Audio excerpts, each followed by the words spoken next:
Inshallah, we'll get started right away. Bismillah ar-Rahman ar-Rahim. Alhamdulillahi Rabbil Alameen. Wa sallallahu ala Sayyidina Muhammad wa ala alihi wa sahbihi wa sallam.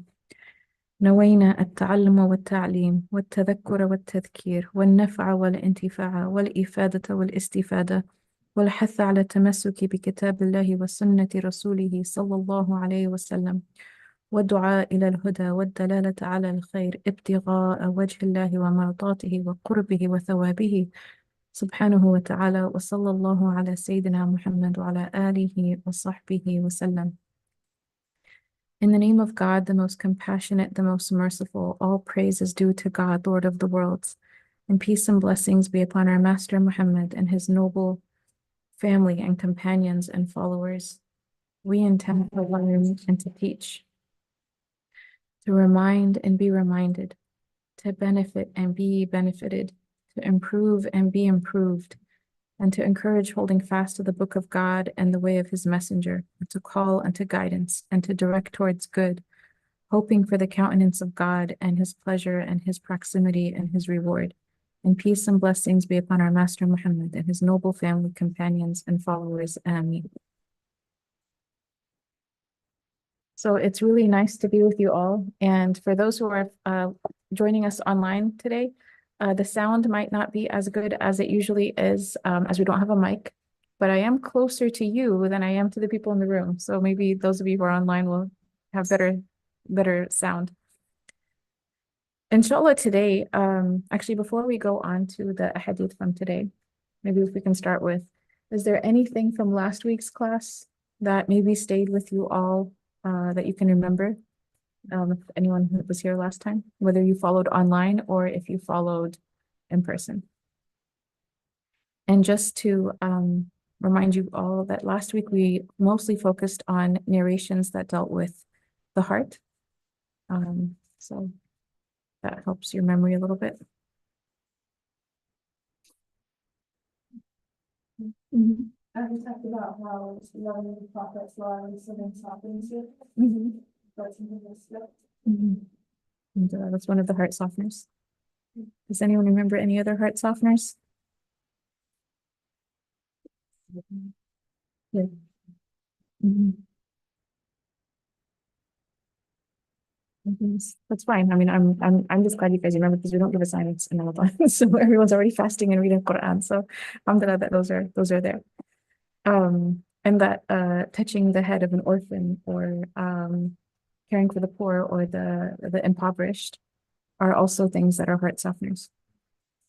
So today, while last time we talked mostly about narrations that dealt specifically with the heart, today we're dealing with a number of different categories. I'm hoping we'll get to every category.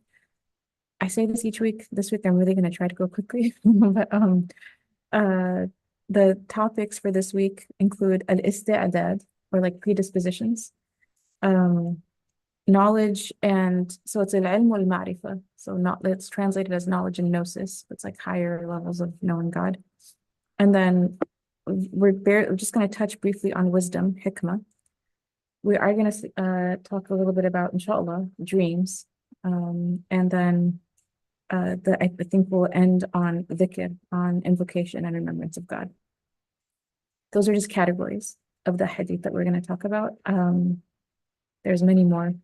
I don't think we will get to all the categories in the book. We will get to most of them, but not all of them. So next week being the last week, inshallah. So hadith number 55 is on, again, we're starting with isti'dad. عن أبي هريرة الناس معادن كمعادن الفضة والذهب خياركم في الجاهلية خياركم في الإسلام إذا فقهوا رواه البخاري. Narrated Abu Huraira that people are comparable to silver and gold.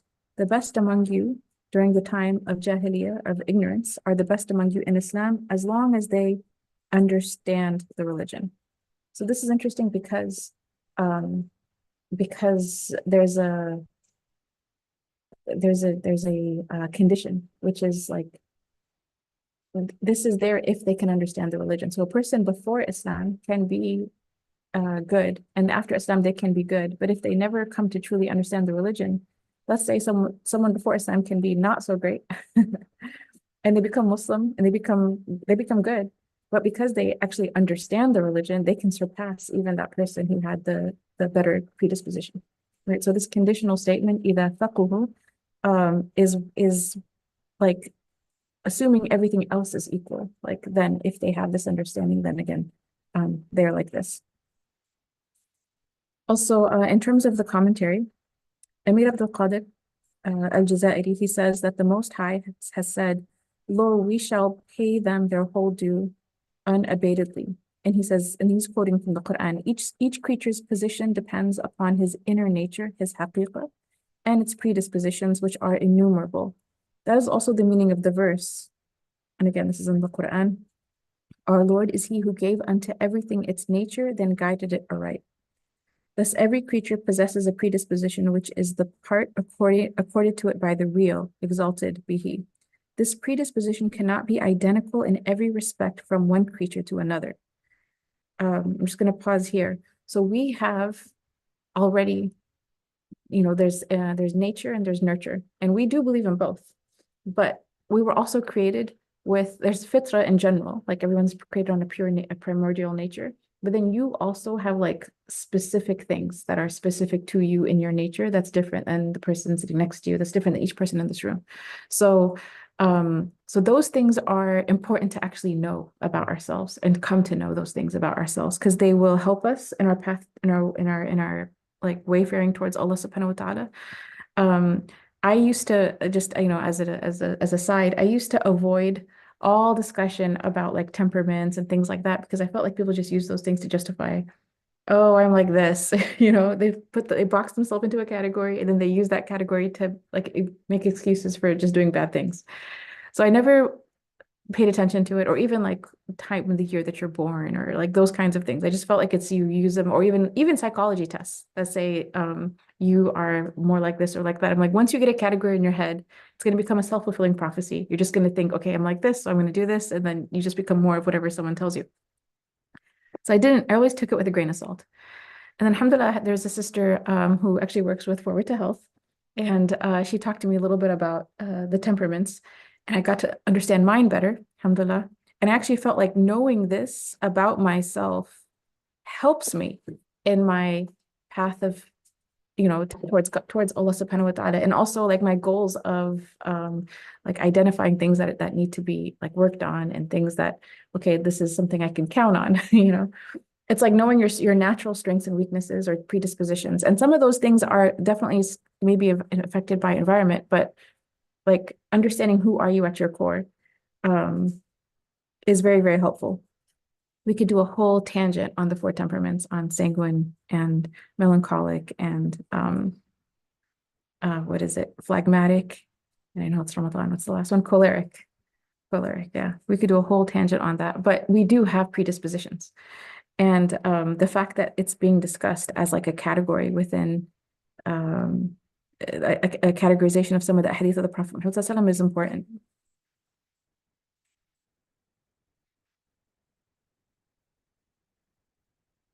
I think another reason why I think understanding that predispositions exist is important is because I grew up in America in an era where there was this myth of total equality. And like, it doesn't matter where you come from, you just pull yourself up by your own bootstraps, and everybody can do the same thing, and everybody just needs equal opportunity and access and all these things. And it's like, some of that is true. Some of it is true, but not, there's also a lot that it doesn't take account to. And today, now they talk about privilege and how these things actually affect how far people can go. But I didn't grow up in a time when anyone spoke about privilege. The messaging of our schooling in this country at that time was, we're all equal. You're in the same classroom. You have the same teacher. You have the same books. You have the same curriculum. So everyone has the same, you're starting the race from the same place. And it's not true.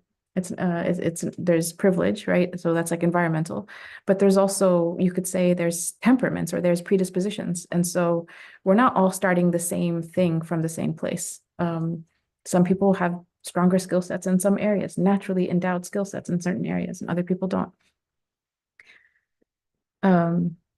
So yeah, so that's just something I think is important to recognize.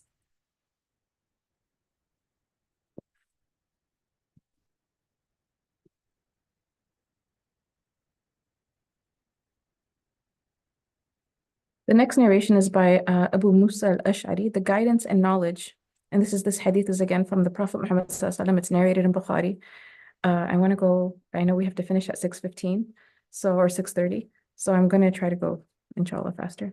He says that the guidance and the knowledge which God has sent to me are comparable to abundant rain watering the earth. Fertile earth will absorb water and will bring forth pastures and herbs in abundance. Okay, so that's one form of land. Another form of land, it says arid earth will not absorb water, but it will hold it.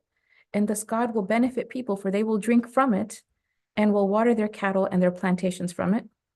And dry and flat earth will let the water flow off without retaining it, and nothing will grow. This is the same with regard to different categories of people. Those who are able to receive an understanding, again, here it's the same root. Man faqaha fi din. Those who are able to receive an understanding of the religion and profit from that with which I have been sent, learn the knowledge and teach it, or those who do not raise their heads and accept the guidance with which I have been sent. So again, this is narrated in Bukhari, and there's three categories here of people with regards to their disposition as it relates to learning and benefiting from what they learn.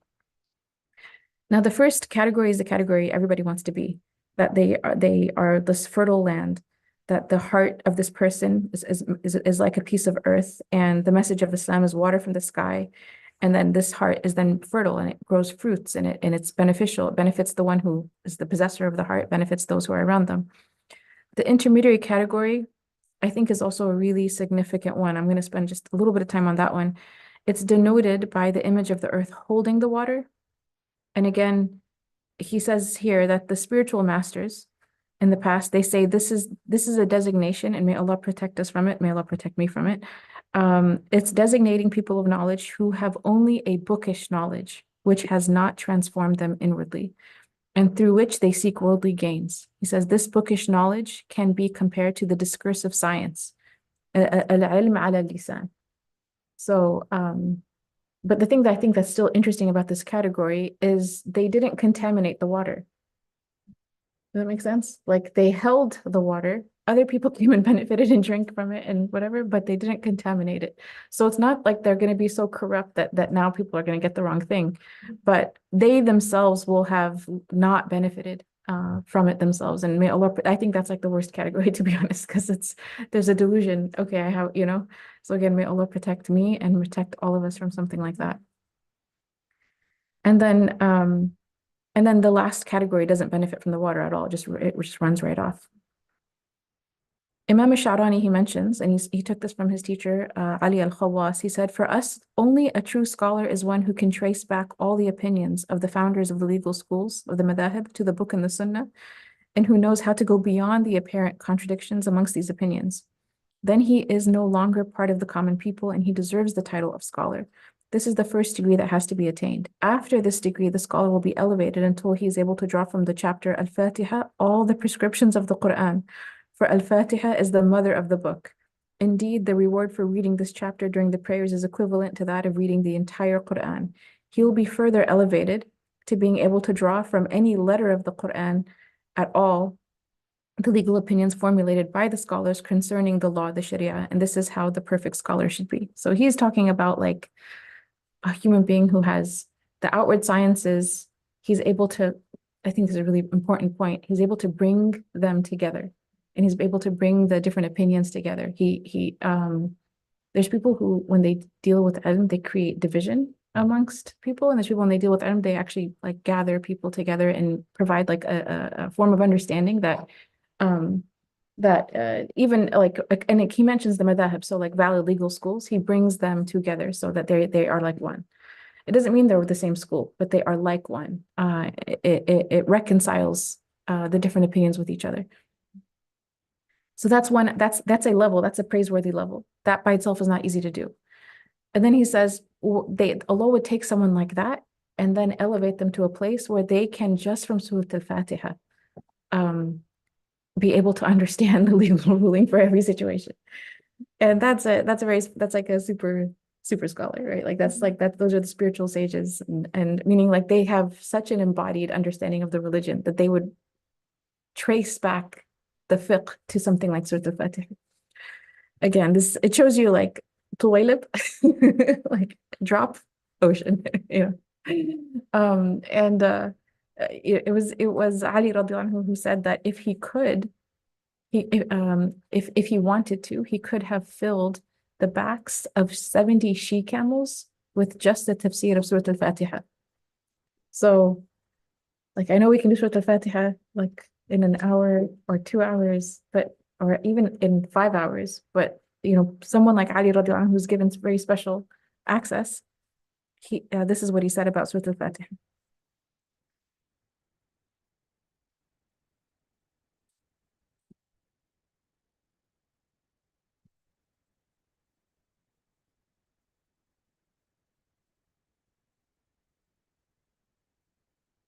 There's more, but I'm only choosing specific ones so that we can get to the different categories. And the last one from this section on predispositions, and I love this narration. I believe you have all probably heard this many times before. This is narrated from Sayyidah Aisha عن عائشة الأرواح جنود مجندة فما تعارف منها ائتلف وما تناكر منها اختلف. Souls are similar to an army in ranks. Those who know each other have affinity, and those who do not are in opposition. Before I get into the commentary, so the souls are like conscripted soldiers standing in ranks, in rows. What do you think they're talking about? I think of ranks of soldiers.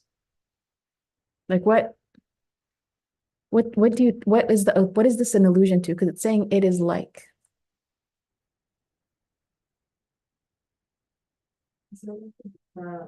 Levels of nafas. If you have Mhm. but like a lot of that word, like the lower nafas and then mediums and the higher Yeah, nafas. yeah. So he said this is what is mentioned by As-Sarraj. He says that it refers to different spiritual stations. And so part of this hadith itself indicates to us that all the souls had an existence before they came into this world. There was a pre-existence of the souls.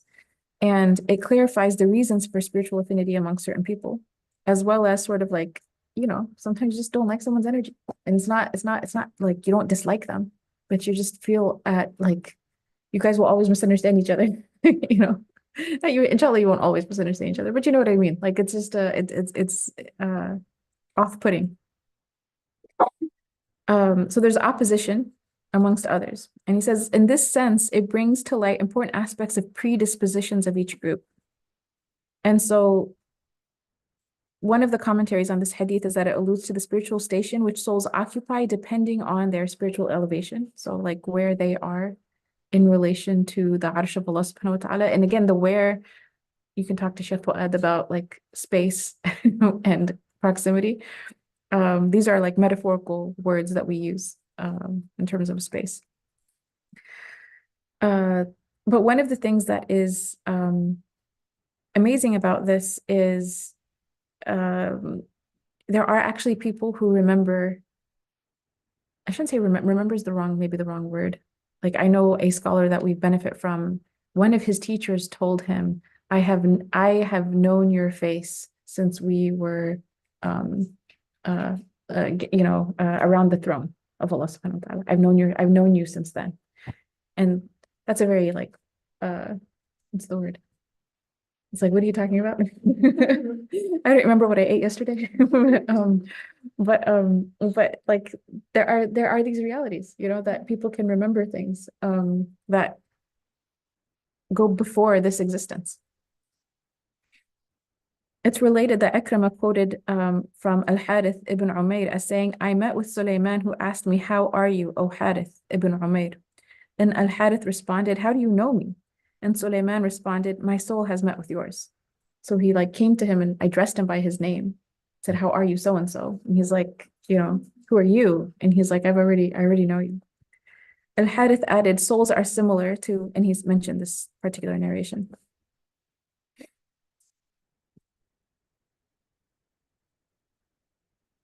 There was something that's interesting also in this respect is children will have because I do the Sunday program, right, in San Diego with small kids, and so they'll mention memories, and I'm like, you were 6 months old when you're. How do you remember this thing when you're 6 months old? There was a kid who said that they remembered their mother's heartbeat when they were in the womb. And I'm like, what do you remember exactly? And they said, I just remember like when I was born, it stopped.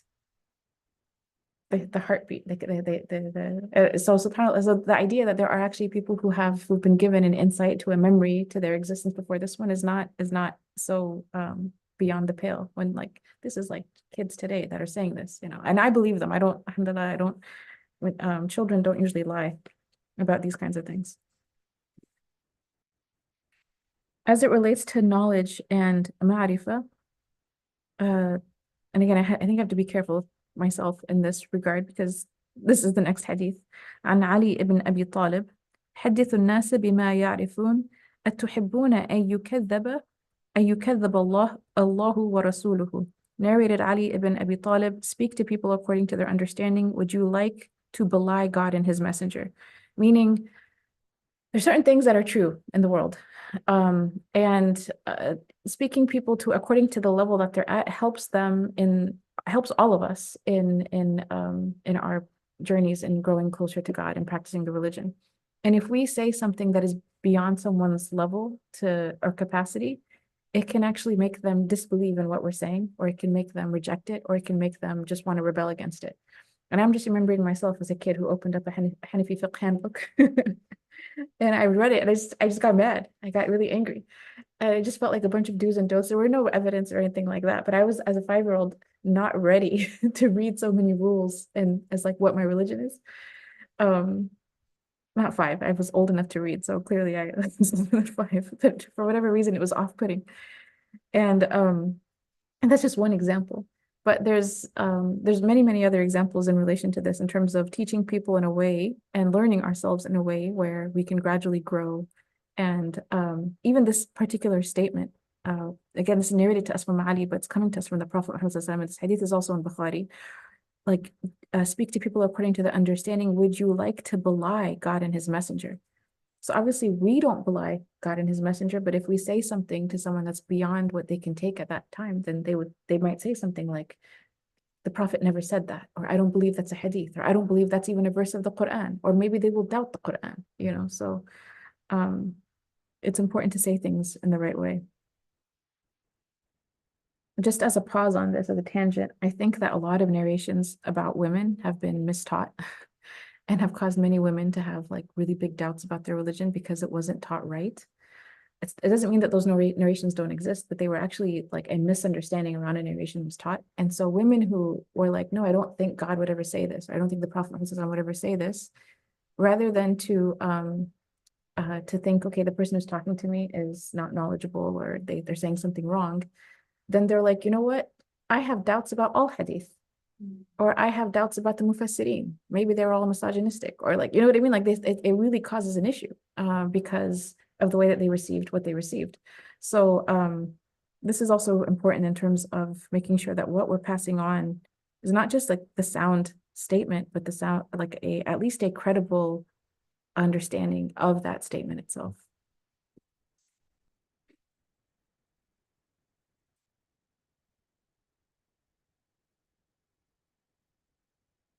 Okay, so there's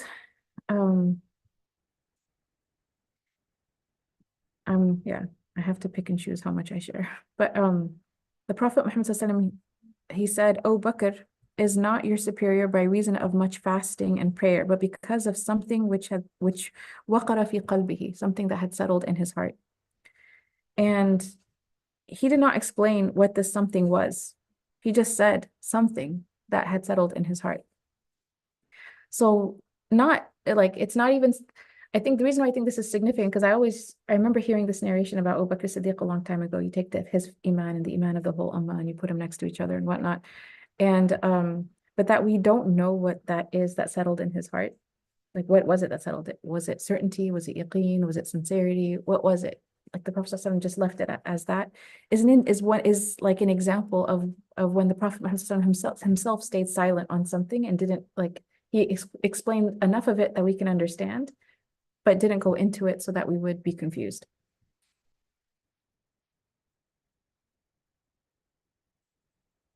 There's another narration in this regard. And this one is one that I think, again, is really important.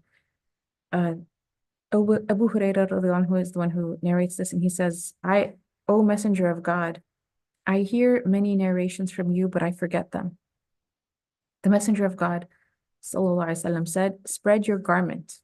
I did accordingly, and then he moved his hands as if filling it with something.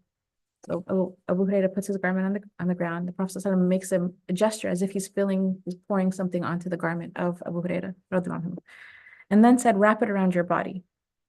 I did so, and thereafter I never forgot anything. Now this narration is in Bukhari. So what did the Prophet ﷺ pour into the cloak of Abu Hurairah? We don't know, but we know the effect of it is that he never, once he put that cloak on, he never forgot anything afterwards. It also is, he's going to be someone who passes on the traditions of the Prophet Muhammad ﷺ. So that his memory was now like miraculously strong is something that we take from that. It's with the nature of the miracle, the how of it, we don't know, but we just know that after this happened, that his memory was impeccable. And again, this is really important for hadith, this is important for the whole understanding of the religion that comes afterwards, is certain sahabi who are like gifted with certain kinds of knowledge. So another sahabi that was gifted with a certain kind of knowledge was Abdullah bin Abbas, who is described as one of the mufassirin from the Sahaba. And he narrates that the Prophet Muhammad ﷺ embraced me and said, like while he's holding Abdullah bin Abbas, he's holding him, and he's saying, oh God, teach him the knowledge of the book. And this is also narrated in Bukhari. And it's interesting because there is a fabricated tafsir attributed to Abdullah bin Abbas. And then there's a sound tafsir that's attributed to Abdullah bin Abbas. And it's not hard to tell which is which because they're very contradictory. But it was known that he's a Sahabi that this event took place where the Prophet embraced him and made dua that Allah would give him sound understanding of the Quran, to the extent that people who wanted to create false understandings fabricated, not hadith about the Prophet, but fabricated tafsir of Abdullah bin Abbas, because he was known to be someone who was given this gift.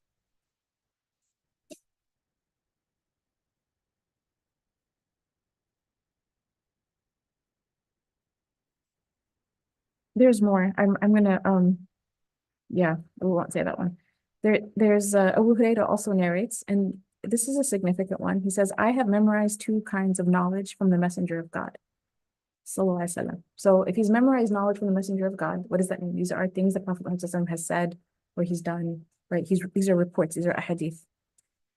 And then he said, I have divulged one of them to you, and if I divulge the second, my throat would be cut. حفظت من رسول الله صلى الله عليه وسلم وعاءين فأما أحدهما فبثثته وأما الآخر فلو بثثته قطع هذا البلعوم. So it's in the passive form. Now here I want to ask people here, guess where this is narrated. I have this is Abu Hurairah saying, I have collected and memorized information from the Prophet Muhammad ﷺ. There's a portion of it that I have to relay to everyone. I must, and I did, right? And another portion that if I were to report it, if I were to openly say it, I would die. Have you guys ever heard this one before? No. Guess where it's narrated? Bukhari. It's narrated in Bukhari. And so there's a discussion, and I've heard some of my own teachers talk about this, is that it was always known that there's 2 camel loads of knowledge, right? There's some of the hadith that are narrated openly and some of the hadith that are not narrated openly. And what's interesting is they said, we know that there's evidence that the hadith scholars themselves, Bukhari, Muslim, and so on, that they actually had knowledge of the other camel load. And one of the ways that we know that they had knowledge of the other camel load is sometimes they would take a narration from the other camel load and use it not as a hadith to narrate within the collection, but as like the opening sort of hadith for the bab, for the chapter. Or it would be in a different book that's not their authenticated Sahih book. So we don't believe that these narrations are not true. We believe they're true. We also believe that there's that which was meant to be publicly narrated and then reported and repeated, and then that which was going to be privately taught and privately passed on. And we believe that. That's one of the things that's mentioned in the commentary. Is that like the scholars of the religion have always actually recognized these two bodies of knowledge, that at least that they were in existence, right? So I wanted to go back to a previous commentary that talks about this.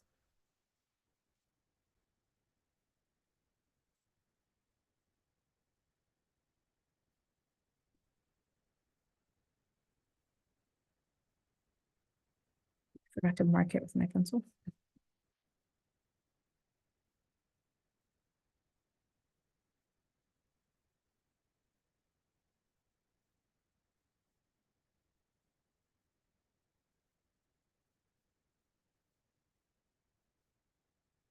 Okay, so I'll mention this. I'll just read this part. There's another section that I wanted to read, but for some reason I forgot to start it. He mentions concerning spiritual knowledge, certain literalists among proponents negate the existence of knowledge that was passed down in a hidden way. Hidden doesn't mean like hiding. Hidden means privately, like it was just passed down privately. So we know that, for example, say the Fatima knew certain things, right? She did not pass them on except in a private way, that in a way that was similar to how she received them. And he says, a knowledge which is inaccessible to a simple understanding. The favored reference to the literalists after the Quran is the Hadith collection of Bukhari. And they say the most truthful book after the Book of God is the collection of authentic Hadith by al-Bukhari. And yet a careful and frank reading of this collection shows that it contains a certain number of Hadith pointing to the existence of knowledge, which should not be divulged to everyone, and which should be reserved instead to those who have the disposition required to understand it. So again, it goes back to that concept of isti'adad, right? Like certain people will actually have a disposition to understand this, and they'll understand it properly. So they will be the ones who receive it, and they'll be the ones who pass it on. If you say it publicly, there are people who will simply not be able to get it or understand it. And there's more narrations along these lines as well.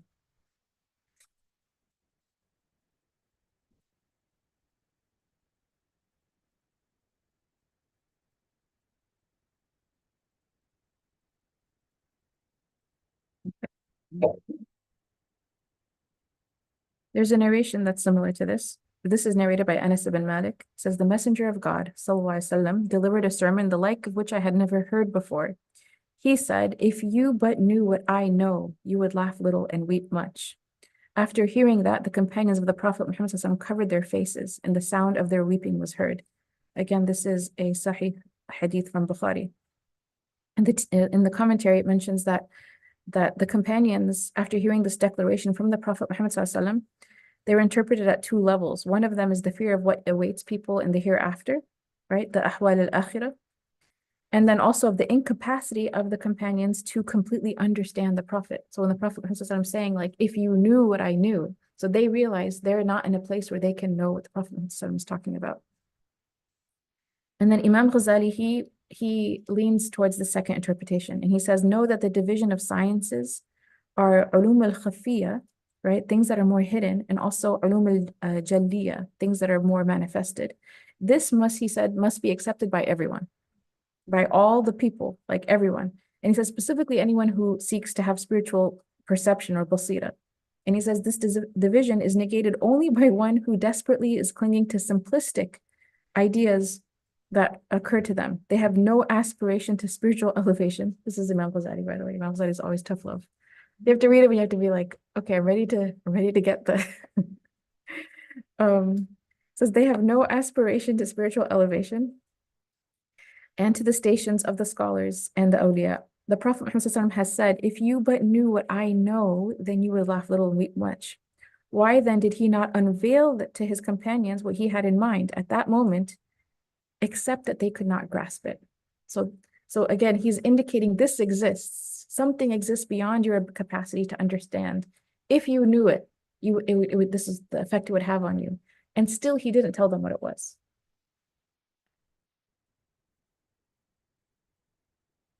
And then he says something else, which is even more like heavy. He says, in the end, there is no doubt that whatever that if he would have told them, they would not have actually believed him. It was beyond, if they could have had capacity to understand it and accept it, he would have shared it. It's simply because they didn't have that capacity that he didn't share it. Now, does that mean that everyone was like that? He's saying this in front of a gathering of companions. So in that gathering, he's letting them know that something else exists. But were there certain companions who actually did have capacity? Arguably, yes.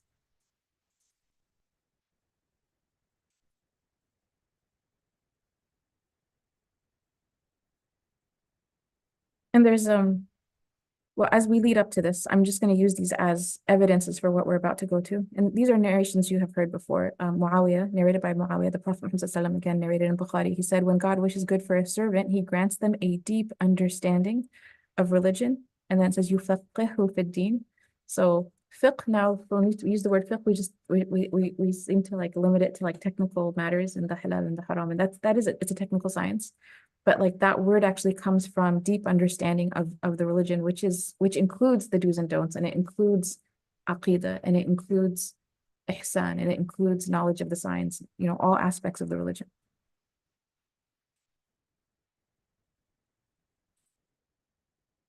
The Prophet Muhammad ﷺ, he mentioned, and this is narrated by Abdullah bin Abbas.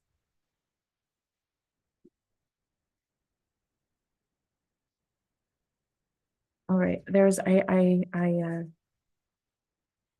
trying to find the narration, and again, unfortunately, for some reason, it seems like I didn't star what I wanted to share with you all. There's a narration that's in here. Hopefully, I'll get to it.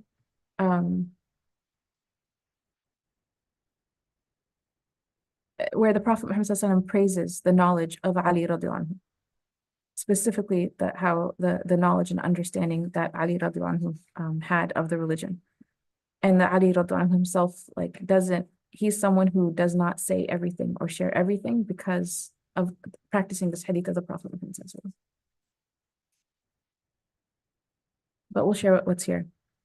The Prophet Muhammad ﷺ said, and this is narrated by Abdullah bin Abbas, seek knowledge, for it is the intimate friend of the believer. I just want to read this in Arabic. عن Ibn Abbas, عليك بالعلم فإن العلم خليل المؤمن والحلم وزيره. Okay, and forbearance is the minister of knowledge. والعقل دليله, and intellect is its guide. والعمل قيمه, and action is its pivot. والرفق أبوه, and rifq is like kind, benevolent character, is its father. وَاللِّينَ أَخُوهُ, and gentleness is its brother. وَالصَّبْرُ أَمِيرُ جُنُودِهِ, and patience is the general of its armies. That's like, it's not how much we memorize, but it's how much we're affected by what we are learning. So he says, seek knowledge, for it is the intimate friend of the believer. Moreover, forbearance is the minister of knowledge. In ilm and hilm, we've always learned that ilm and hilm come to like proper ilm. One of the evidences of proper ilm is that it increases a person in hilm, in forbearance. And ilm here is knowledge of the religion that connects the person stronger in their relationship with God. It's not just obviously memorization of information. Intellect is its guide, action is its pivot, benevolent character is its father, gentleness is its brother, and patience is the general of its armies. So, and this hadith is in Al-Hakim or Al-Hakim. It's considered a valid hadith. Just from your own reflections on hearing what, this description of how the Prophet Muhammad ﷺ is telling us to take knowledge as an intimate friend, right? What does it indicate to you?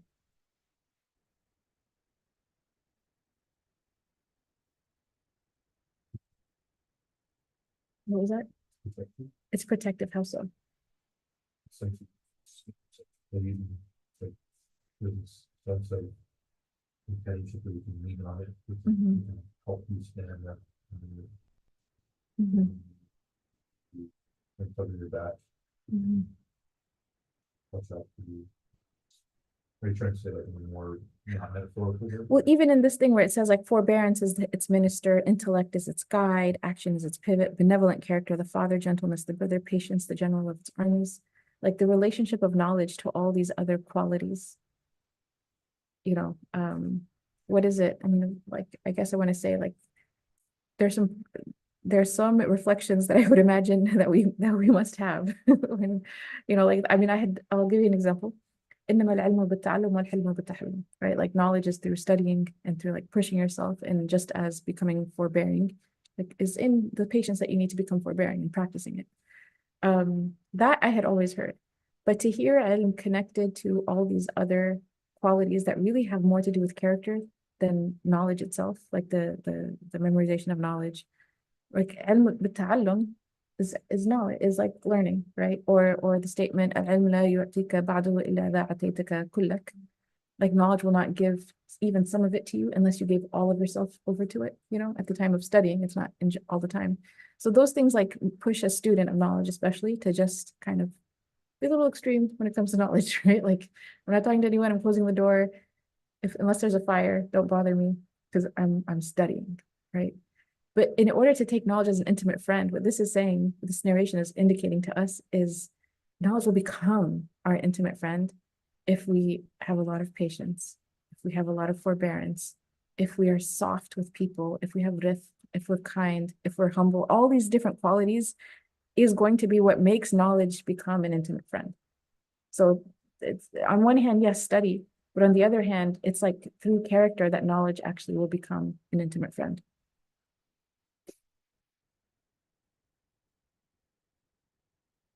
And so one of the things that's mentioned about this is that knowledge, sound knowledge, destroys presumption, for knowledge does not allow man to overestimate himself or to underestimate others. It says, by reducing to ashes all that is not God, it orders all things.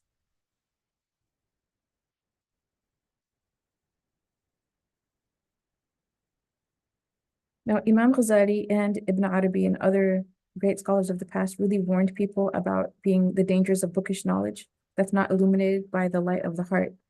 And he makes it clear that he's not like attacking people who memorize like important matters that are part of the religion. But if they only do that in the absence of the embodiment of this knowledge, then they're necessarily going to lack an understanding of the religion. It will be a shell.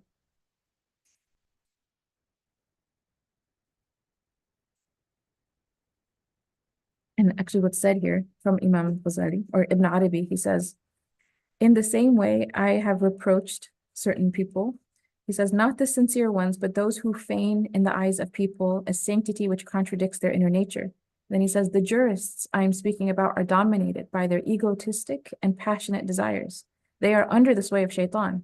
And so far as they seek to harm here the actual intimate friends of God, their account will make them perish, as we know from the Prophet ﷺ. Like one of the sort of evidences of a person who has the wrong kind of knowledge or just a shell of it is that they would actually seek to harm people or hurt people or be the enemies of people who have sound knowledge and are people who practice it. So here he mentions the intimate, like the awliya in particular. There's more. I mean, I like, forgive me. There's so much I want to say, but I'm holding back because it's 6:18. We're going to go into wisdom.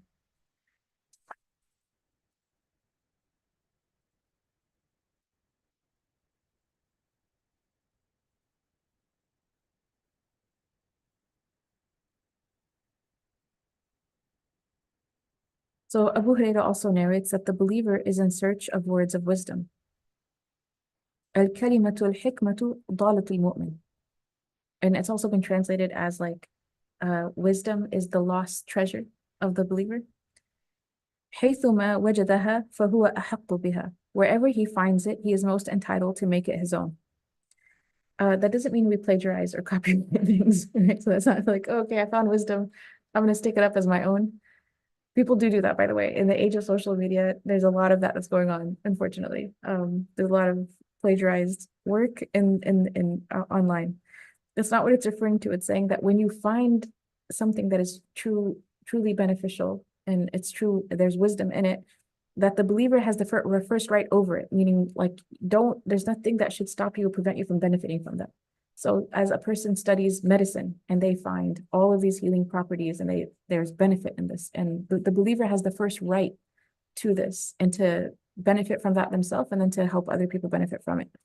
So this aspect of like we should benefit from the knowledge and wisdom that exists in the world. And also that the fact that it's being described as wherever you find it. So does it have to, I'm not saying it doesn't come from Quran and Sunnah, but I'm saying if it's in alignment with Quran and Sunnah, if it's in alignment, and technically Sharia in general, the scholars and all of that, if it's in alignment with it, then we can benefit from it, even if it comes from the Buddhists, if it comes from the Christians, if it comes from ancient traditions. I mean, even the four temperaments didn't come from Muslims originally, right? I think it was Ibn Sina who developed it more. He found it for other people, and then he took it and he studied it more himself, and he added to it. So so wherever this beneficial knowledge is, then and in particular something that has wisdom in it, then we are a people who can benefit from it, inshallah, as long as it's in alignment with what we have. There are things that are not in alignment with what we have. So I didn't know this until recently, but like I actually found I don't want to open a can of worms today online, but I've heard that from people who are specialists, and this is why we go to people who are specialists in things, that like yoga is something that we as Muslims actually shouldn't practice. Yogas, and I'm like, what? I know so many Muslim yogis, and like, yes, certified yoga. And part of it is because they say that it provides healing for the body, but it actually opens channels within the body for bad things. That's not part of our tradition, that we actually would seek protection from those types of things. And we naturally have protection from them, but when you get in a particular position, breathe in a particular way, that opens people up to stuff. And the reason why I can really believe this is I feel like, you know how there's like ways of life that become addictive things, and you see people continuously doing it, and you're like, okay, if it's helping you that much, like you can't take ibuprofen for the rest of your life. You know what I mean? And be like, but I'm in pain. It's okay. So there's something that's it's not doing what it needs to be doing. If like, it seems to make things like, how do I put it? Like you're not getting better overall. Like you know how to alleviate something immediately, but then it comes back up with a vengeance. It seems to come back with a vengeance, and then you need it even more. That sounds a little bit more like drugs, you know, than medicine. I knew I was going to get something on the chat for this. Barakallahu fikum, yes. So, you know, that's an example. So initially people might think, okay, like yoga is part of the lost treasure of the believers. But if you go to your specialist within your own tradition and they're telling you that actually, no, we need to stay away from this, and this, there's things that actually it goes against what we believe, then that's something that we would observe and seek other solutions. Just being aware of current fads. Maybe I need to, the whole thing about The Secret. You guys have heard The Secret? I know when it first came out, like I think I had just come back from Egypt and I was like, what is this thing? And I didn't buy the book, but I went to Barnes and Noble and I read quite a bit of it. And then I Googled and Oprah. Oprah did some session on it. And after reading about it and looking at Deepak Chopra and looking at all these people, I was like, you know what? I think they're dealing with jinn. That was my summation. And I'm like not a specialist, but this is what it was. This whole concept of I'm going to go and manifest a bunch of things because I like put it on a vision board and stared at it and screamed it around the house. And I'm like, you're not first off, you know what I mean? Like, why do you need to feel the power to make something in your head like magically appear in front of you? And we believe in dua, like we believe like we go and ask Allah, oh Allah, I want something, and You ask him for that. And then when it happens, you don't say, I manifested it. You don't say that. We don't say that ever. We say, Allah gave this or granted us our prayer. It's a completely different disposition than I have like the superpower now that people think they have when they manifest, they supposedly manifest things. I think the jinn are just laughing at mankind, honestly. Like they're like, but then I've heard Muslims get into it too. Like I've heard that they're young because it became a fad. Like there's a trend now for young people looking at these things. And I've heard even Ouija boards. And that's not hikmah. So hikmah is going to be something that's like sound within your religion, within your tradition. There's alignment. And I think like if you don't know your own tradition well enough, you will not know if something is aligned or not aligned. So maybe that's like a starting point for understanding what hikmah is study your own tradition first and take the hikmah from your own tradition. It'll give you maybe hopefully some, all of us, so we have some understanding of like truth, that which is true, and promoting truth into the world and shifa and healing, and how that's very, very different than something that is a pseudo truth and it's not actually bringing that into the world. Again, may Allah protect us. I think a lot of people do things just because they don't know and they don't realize it. So, okay, moving on. I skipped the one. There was something really beautiful that was in that section about Ali radiallahu anhu, but if I find it next week, I'll share it. I didn't, somehow I skipped over it this time. In relation to dreams, the Prophet Muhammad sallallahu alaihi wasallam, he said, and this is in Tabarani, considered a sound hadith, sahih, that prophecy has come to an end, and there will be no prophets after me. Only heralds remain. The pious vision which man sees, or which is shown to him. الرؤيا الصالح يراها الرجل أو ترى له. So what does that mean? Is shown to him? Maybe like someone else will have the dream, and it will be the meaning of the dream is meant for someone else. Like you can have a dream that the meaning of it is actually meant for like your mom, or so it's seen for them, or they see it themselves. The Prophet said a believer's vision like this constitutes 1/46 of prophethood, meaning of prophecy, right? So things can be prophesied in through our dreams.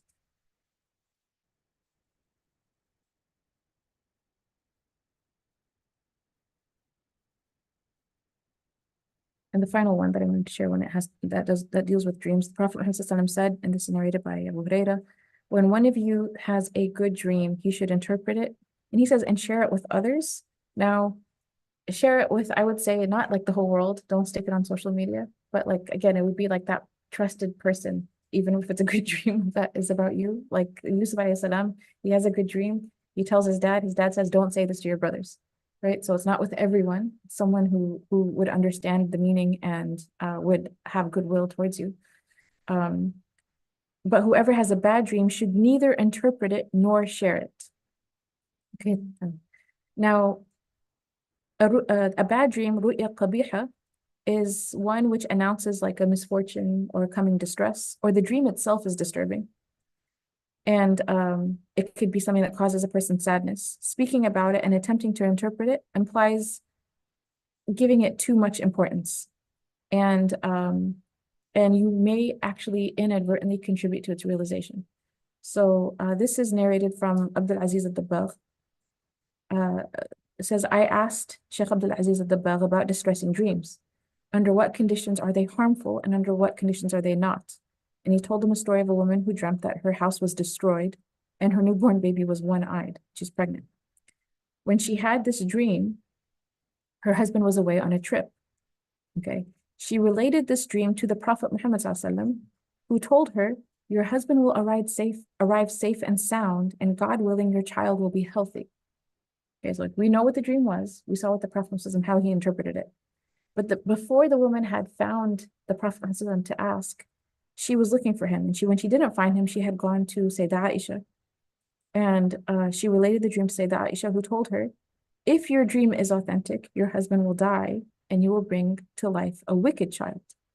When the Prophet Muhammad returned, Sayyidah Aisha informed him about what had happened, as well as what she interpreted, and he reproached her and said, oh Aisha, when you interpret the dream of a believer, do it in a positive sense. So no matter what you perceive, And none of us are dream interpreters in the first place. But if something comes to you, and someone says, what do you think about this? Always give it a positive interpretation. The Prophet Muhammad said, for a dream is realized according to the interpretation it has first received. And then Ibn Hajar confirms that this hadith is also quoted by others and has a valid chain. So, you know, it's interesting. Okay, I'm just going to say something funny. It's tangent. My mom had heard this a long time ago. So, when I was a kid, you know, kids dream all the time. Every single dream I ever had meant I was going to get straight A's. I was going to be a very good daughter. I was going to be very dutiful. I was going to, whatever it was, like all the things I was going to clean the house all the time. Whatever things she wanted of me was the interpretation to every single dream we ever had. And we had a running joke in the family, like, you know, my brothers would be like, oh, I know what the interpretation of your dream is. It means you're going to get straight A's. It means you're going to do well in the SATs. You're, you know, but subhanAllah, like, she used to say those things. Alhamdulillah, I think those things came true. Like, that was nice. I've been a good daughter, inshallah. And I got good grades in school and all the things she wanted, she would just make them the interpretation of my dream. And alhamdulillah, those things happened. But anyways, but we're supposed to, that's that aside, we're supposed to give a positive interpretation. And Shaykh al-Dabbagh, he mentioned that the distressful dream is a warning from God for his servant as well as a test. Okay, there's an ikhtibar in these dreams. Will this servant remain turned towards their creator, or will they distance themselves from him? The servant who is firmly attached to Allah subhanahu wa ta'ala does not pay any attention to distressing dreams because he knows that in the end, everything goes back to the divine decree. And the divine decree is always khair. Right? So if people have a dream and they wake up and they're like, Ya Latif, Ya Latif, and they're like screaming and terrified, okay, like that was a dream. Right? And alhamdulillah, like something that our teachers have told us is many times a bad dream is actually a glad tiding. Because something can sometimes tribulation of some sort is written for us. It's part of the divine decree. And through dua and worship and sadaqah and other things, it changed it from actually happening to us in real life as only happening to us through a dream or something similar to that kind of distress in a dream. So you see a bad dream and it's like, okay, something bad was passed over me. It missed me, you know, because like something blocked that from hitting me, alhamdulillah. So inshallah, from worship and dua and those things. So I want to say like this is important. And then and also that again, another emphasis from teachers is not to put too much stock even in good dreams. Like Allah will not ask us on the Day of Judgment what dreams we saw.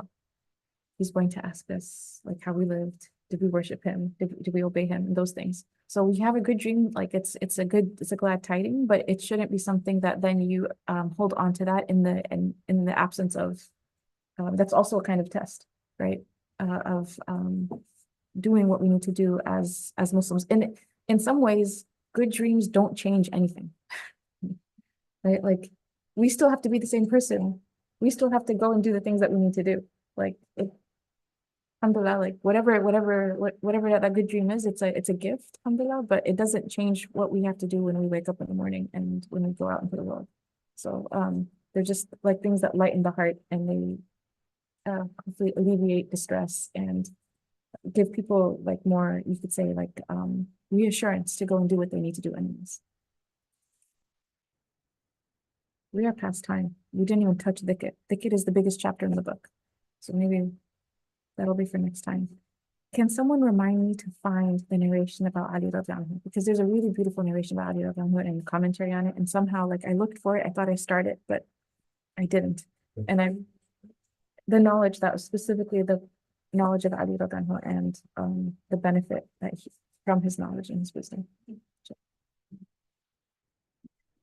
Okay, so before we go, because I really hope I don't want this to be like water that we just can anyone mention anything that they heard from today that hopefully will be something they can carry into the next few days or next week, inshallah, that they plan to hopefully. So even one thing that we can hold on to for a week festival.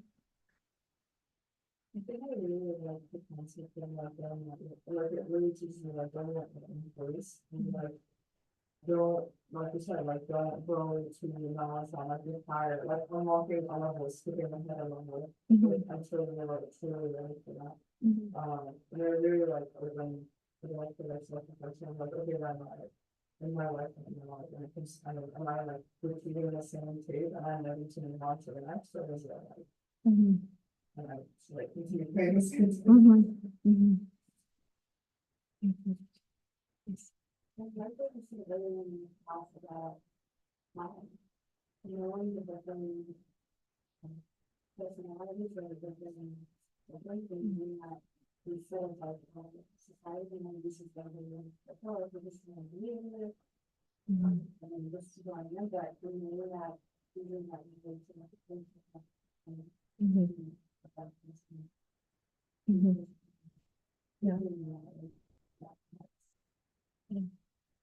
I'm hoping that we can actually have I think Aram from Forward to Health come out and do a session for our community about the temperaments, because she did such a good job, mashallah, tabarakallah. I felt like it cleared up so many things when I took us. I went just one session with her. I was like, oh, and just to I really felt like there's people in my life that like they were melancholics, and I was approaching them as a sanguine.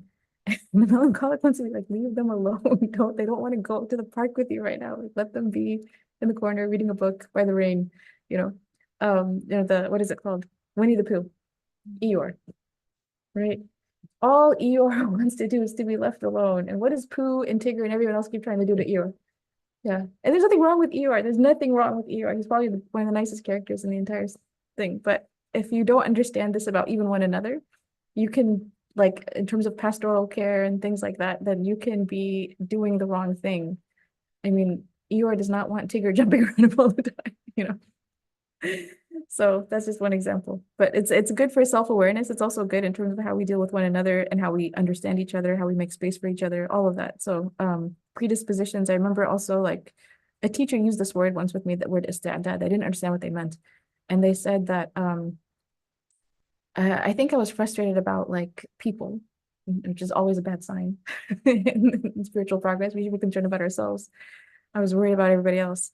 And they said, they used those words. They said, not everyone has the same ista'dad. And I just didn't understand what he meant. But alhamdulillah, that seeing that this has been repeated in hadith is helpful. Okay, inshallah, we will close because we have to get to the next thing.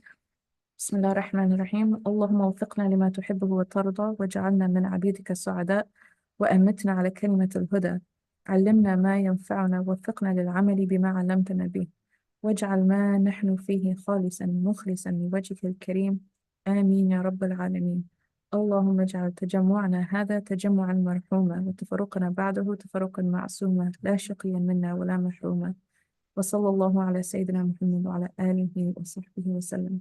O God, give us success to attain what you love and are pleased with. Make us amongst your felicitous servants. Allow us to die on the statement of guidance. Teach us what will benefit us and give us the success to act upon what you have taught us. Make that in which we are engaged pure and devoted to your noble face. Ameen, O Lord of the worlds.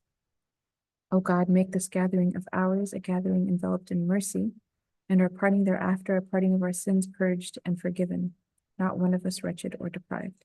And peace and blessings be upon our Master Muhammad and upon his noble family, companions, and followers. Ameen. Barakallahu fikum. Have a good rest of your day, inshallah.